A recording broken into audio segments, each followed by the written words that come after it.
नमस्कार. आपल्या सगळ्यांचे सोशल महाराष्ट्र न्यूज चॅनलमध्ये हार्दिक स्वागत. चला वळूया तर एका नवीन बातमीकडे. आजची बातमी. शिंदखेडा तालुक्यातील बाबळे या ठिकाणी आदिवासी कुटुंबियांची जमीन महसूल अधिकाऱ्यांशी हात मिळवणे करून भूमाफियांतर्फे हडपण्याचा प्रयत्न करण्यात आला असल्याचा आरोप संबंधित आदिवासी कुटुंबियांतर्फे करण्यात आला आहे. या संदर्भात महसूल विभागाच्या अधिकाऱ्यांशी हात मिळवणी करून जमीन मालकास कुठल्याही प्रकारची माहिती न देता परस्पर भूमाफियांतर्फे ही जमीन इतरांना विकल्याचा आरोप देखील यावेळी आदिवासी कुटुंबियांतर्फे करण्यात आला आहे. शासनाने याची संपूर्ण चौकशी करून संबंधितांकडील हडपलेली जमीन आपणास मिळवून द्यावी अशी मागणी केली आहे.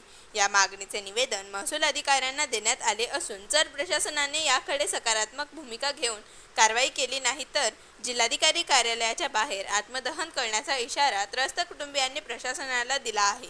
अधिकारी धुळे यांना रामदास गंगाराम भिल, राजू गंगाराम भिल, रायबा रामदास भिल यांनी त्यांच्या शेतीच्या गैरव्यवहाराबद्दल तक्रार दिली असून जर त्या तक्रारीवर सखोल अशी चौकशी होऊन दोषींवर गुन्हे दाखल नाही झाले तर त्यांनी आत्महत्या करण्याचा इशारा दिलेला आहे. कारण की मौजे बाबडे येथे त्यांच्या नावावर वडिलोपार्जित प्रॉपर्टी होती.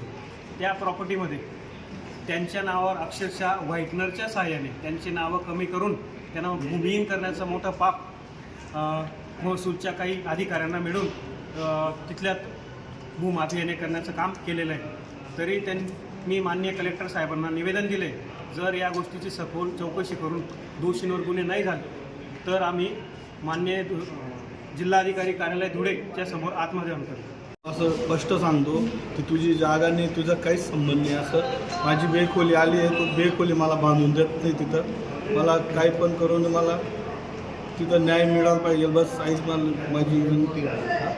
काय नव्हतं ड्रायव्हर आणि काय पण म्हणजे लोकांवर तो चावतो की मी रेकॉर्ड दप्तर विषय घेऊन टाकेल, असं करून टाकेल, तुमचे जे होणार ते करून दाखवा असं तो सांगतो आम्हाला.